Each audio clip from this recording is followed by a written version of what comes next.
Hello and welcome back to the InsTech London podcast. This is Matthew Grant, a partner at InsTech London, and in this episode we brought to you the first extract from our event at the Steelyard talking about MGAs and what they're doing in innovation. And again, a very lively crowd, and we had three very interesting discussions. First of all, with Coverly talking about what they're doing around SME insurance, and then Tarian and their partners Artificial about their cyber product. And then finally, Digital Asset Services talking with Insurtech Gateway about what they're doing in the area of protecting crypto assets. The questions are very easy, Brian. Firstly, tell us, what does Coverly do? So, thank you for having me on stage. Coverly is digital, on-demand small business insurance, in a nutshell. I see you've come on brand. Appreciate that. Why I was threatened if I didn't, so yeah. Why is it different? There's no shortage of people doing sort of SME stuff. Why is yours special? No, so that's a tricky question because there's so many reasons where we've tried to be a bit more different. When we started the journey, we had extensive research behind the scenes to try and understand what the customers wanted. And what was coming through loud and clear time and time again, we looked at the market as it was, what customers were demanding, and sort of, where we're trying to sort of pinpoint our difference is really give small businesses, micro SMEs, that sort of instant, on-demand, pay-as-you-go cover, which is what we were being told was required in the market. And so that's where we sort of, placed our bets in the product we've launched. Sounds like it's customer focused. Not all these things are. So tell us what the genesis was. Who came up with the idea? Where did it come from? It would be no surprise in the room. People don't like insurance. They feel that it's a grudge purchase, begrudgingly taxed to protect something that they don't know what they're buying, in essence, when you speak to them.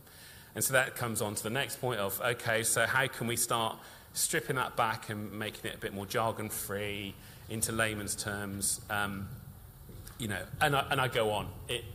There were so many opportunities for us to enter the market, and we thought, well, we can't do it all, but at the same time, we can go a little way into each of it and start to sort of build a brand that changes the face of insurance for this community. So the key focus for us is really how can we change it to a purchase that you do once a year, you don't think about, you don't want to think about, to more of that ongoing relationship. How can we build trust? So, back to the Bibby values, it's about supporting businesses, believing in businesses, being there as a trusted voice. So there's a lot of preparatory work in that. How long did it take you from the moment that Bibby went go to getting something live? So the actual decision to invest in building the MVP was in beginning of August last year, 2018. So we already had identified a lot of our build partners at that point, so we had a bit of a head start. But then we spent 5 months building our MVP before going live. And so how long have you been live? We soft launched end of January this year, so we've been live 8 weeks. Given that you are live, what have you learnt? What was different from what you thought? What was different from what I thought? So how did live trading and the way in which your customers have behaved change in any way from what you were expecting? I think one of the bigger revelations to us is, everyone always talks about mobile over laptop or office hours versus out of hours, how we call it. The biggest revelation is actually people don't necessarily want to talk to you. We always try and, this mental picture of contact centres being pushed to the phones, and, majority of our traffic is through web chat. And you go to sort of geek myself out here, contact centre, conferences and things. And that is the future. They're all seeing it in terms of those customer trends that, these small business owners, they think that if they get on the phone, there's a half-hour conversation there. They don't have time for that, so they don't engage. Whereas actually, they might be on web chat for half an hour with us, but they're only in and out. They're not giving it that full dedication. They can do other things. And that's really been quite a revelation in terms of man up your web chat channels. Done. Last question. Which is the best Insurtech community in the world, do you think? It's a loaded question. Robin, what can I say? Thank you very much. Eternally yours. On you go. Thank you very much, Bryan. So next up we've got Jason Coombe from Tarian and David King from Artificial. We're going to put you guys through the same process. So Jason, can I start with you? Yep. Tell me what Tarian do. The cyber market in its current existence has a lot of talented people, but it's very centric to the London industry. And it's felt sometimes that the barriers to business perhaps around the UK are felt by an education piece or getting the message out.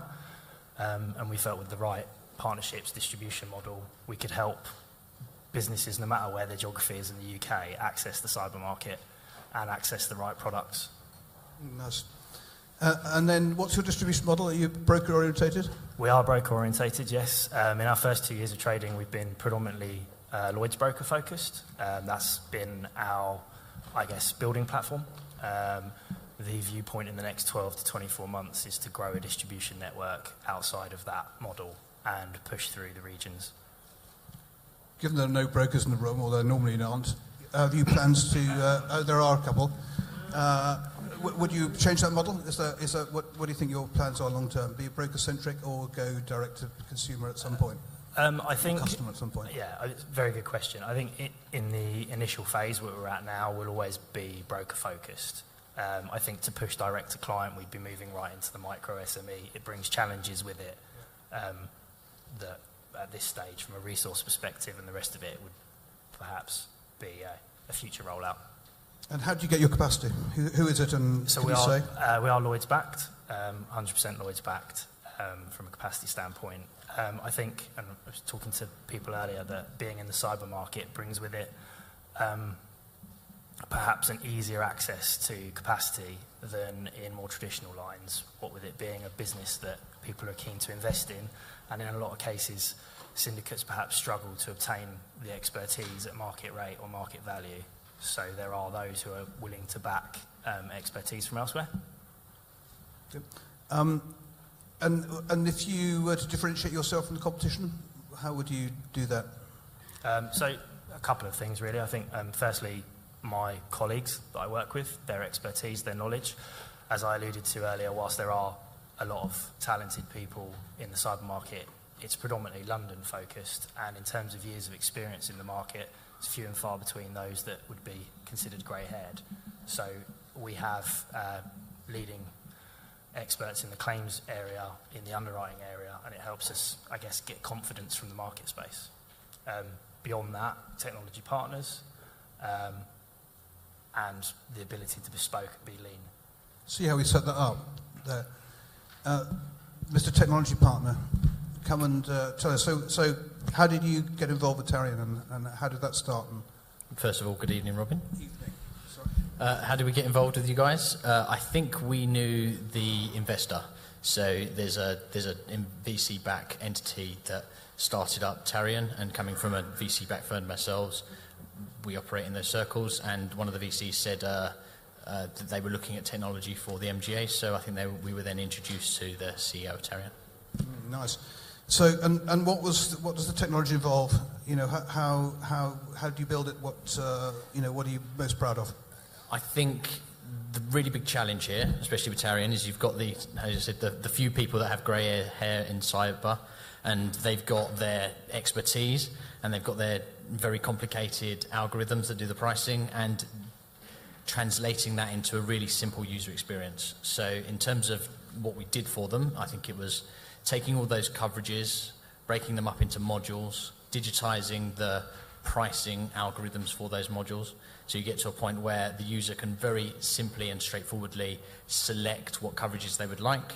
You then use third-party data sets and an internal rules engine to decide whether they are applicable for those coverages, provide them with a price, and then very quickly allow them to straight through digital process that. So I think where they are now is at around 85% of digital risks are targeted to go straight through, and that means that the underwriters are only focusing on high-value tasks that underwriters should focus on, and 85% of the risks, whether it's the basics in terms of documentation or whether it's more advanced stuff in terms of presenting the data in a way it can be manipulated by machine learning algorithms, you've got all of that. So admittedly it's not 100% straight through processing, but targeting 85% seems to hopefully put them in a position where they can do what is most important for their business.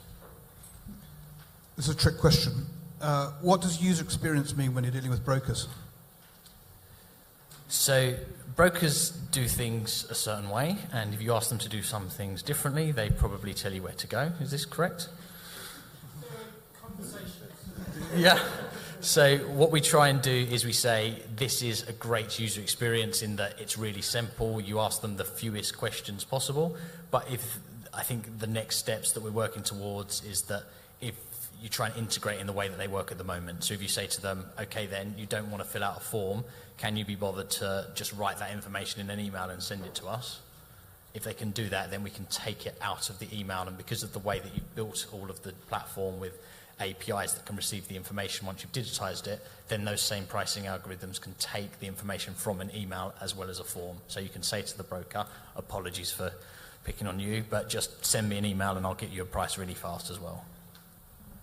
Sounds to me like you're encouraging bad behaviour in brokers, but it also sounds like a very cool piece of technology.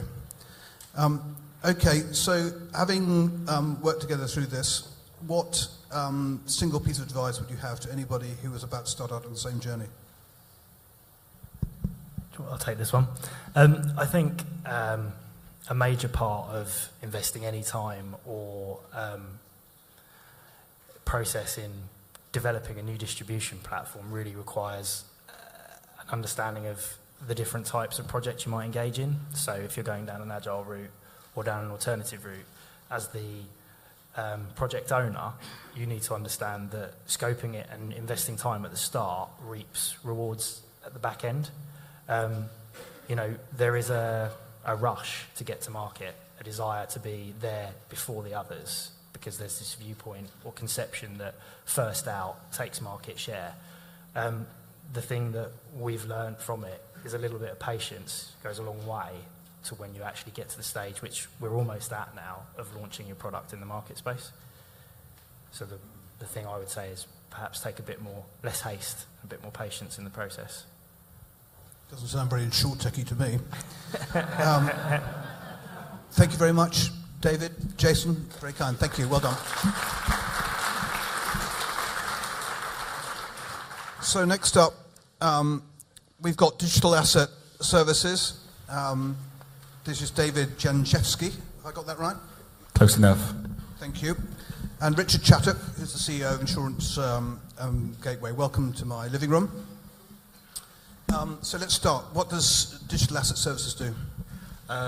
In a nutshell, we offer insurance for cryptocurrencies. The difference that we have versus, I guess, other providers is we insure cryptocurrencies in a hot or online environment. So I've heard this discussed for a while now. So how did the idea come around, and how did you set about getting it to market? Well, like all good ideas, it started in a pub. It started in a pub in Slovenia, of all places as well, where I was talking to somebody who'd made a heck of a lot of money in running a cryptocurrency exchange. And as a 27-year-old with hundreds of millions of euros in the bank, you kind of start to worry about how much cash, and this chap was worried about how much cash he was leaving on his balance sheet as a mechanism for self-insurance, because he couldn't buy a policy anywhere. And kind of in line with that, I'd been spending some time working with an organisation called the Royal Mint, who I guess is, I would say, the most conservative, secure concerned organisation you could ever wish to work with. And so we'd come up with some pretty interesting ways to secure hot environments and something that we thought was very good. So here was this thing that we had developed as a proprietary piece of technology. Here was a marketplace that seemed to be crying out for it, and it's as simple as putting the two bits together. I'm sorry, this is out of left field, but without sharing special sauce, how do you price the insurance of digital assets? Very simply, because price volatility in crypto assets is all over the shop, right? It was up 20% today, Bitcoin. So we reverse price it. So what we say is, how much cover do you want to buy? What's the dollar value of cover that you want to hold for your against your crypto assets? So it's much easier for us to say, buy £5,000, £10,000, £100,000 worth of cover, and then you take volatility out of that question. Yes, that's a new theme. I like that. So what role did Insurtech Gateway play? When did they come on the scene? I met them in a pub as well. Genuinely, I bumped into a chap called Stephen Britton, who's the founder of the Gateway, in a bar, and he, after about half an hour of incohesive chat on my part, and not relating to drink, by the way, just incohesive chat, he said, come and have a chat. And I think, for me, I spent 9 months rolling around this idea, not really sure how to take it to market. And I bumped into Stephen, and all of a sudden I found this really enabling capability from my perspective in terms of this can make it real. Richard, one for you. I know you see endless propositions dance before you. What was special about this one? So we invest obviously our time and energy in our sweat and our cash in the businesses that we back in return for equity. So any business that we invest in because we think it's going to be a valuable business one day. We may not be right every time. I suspect we won't be right every time, but that's the objective, and we think about all aspects of that as an investment, and to the extent that we can help that company succeed. So where's the value add that we can provide for that business? Because that also allows us to leverage our sweat in the business too. So we met David, clearly a guy who was extremely knowledgeable about his subject, been working with the Royal Mint, with one of his co-founders as well, who comes from working with security services on similar security type products as well. And they came to us with a proposition to build a product which frankly there is clearly an enormous amount of demand for and absolutely no supply. So there aren't many of those in the insurance industry where you see a product you can build where people are phoning you up before you've even built it, asking you how they can get hold of the product. And so yeah, all the necessary bits in there, and the question was, can we get this to market, and can we convince an insurer that this is an insurable risk? So we sat down with David, went through it for a number of weeks, putting together a proposition that we felt was presentable to a couple of our partner insurers in a process we call Bonkers or Brilliant, and spoke to those insurers and said, do you think this is something you could ultimately insure once we've done some more work on it? And they said, yes, we think we could. So at that point, we had the green light to go ahead. And roughly, how long did it take from when David walked through the door to you taking the decision to go and having an insurance partner, and in not too much detail, what's the process? I mean, what do you put your people through to get them from idea to the finished article? Clearly, I mean, that varies from one company to another, and David's product is not the most vanilla of products. Fortunately, time foreshortens when you look backwards, so it felt like a couple of days. It may have been a little bit longer. And there's a tech behind this. Who put the tech together? Is that part of your job, you guys? No, David and his team built the tech. We provide appointed representative status on our regulatory permissions. We've partnered him with insurers, and we've navigated him through that whole process. Cool. Same questions we asked earlier. Having been through this brutal process of bringing something to market, have you any advice for people out there who are thinking about it? I guess I would say I kind of split things into the what and the how. And we spent a load of time on the what. And if I could do it again, I would spend more time on the how early on, particularly with, I came from I don't claim to know much now, but I came from no background in insurance whatsoever. And so I think the how and getting into the detail of what it takes to make it something a reality takes longer, costs more, is far more rigorous than I guess I'd anticipated. So if I could say one thing, if you're going to get onto it, absolutely get the what right. Assume that it's wrong, by the way, because if you get it, what is right at that moment in time, and it will change a dozen times between when you think of the idea and when it actually goes live, and spend a load of time on how to actually make it a reality. And exactly where are you in the process now? So we have a technology piece of the puzzle as well. So we are live at this moment in time. We've been live in a undercover kind of quiet way for the last 3 weeks. Traction's been good, given that we're not telling anybody about it, apart from everybody here, of course. So we have kind of 53 countries, or customers in 53 countries already. We're really starting to see that. So we're very, very early on. We actually haven't put the insurance piece live yet because we're just managing very carefully that delivery to market. See how current we are at InsTech London, that we know about these things, we bring them to you even before they go live. Okay, we've got time for a couple of questions. How difficult was it to get insurers on board compared to the other challenges? Compared to the other challenges, yeah. It surprised me. I guess I came from a place which was government-backed, where we got into cryptocurrency before Ethereum, if you know what Ethereum is, before that even existed. And so I was expecting a really long, hard slog.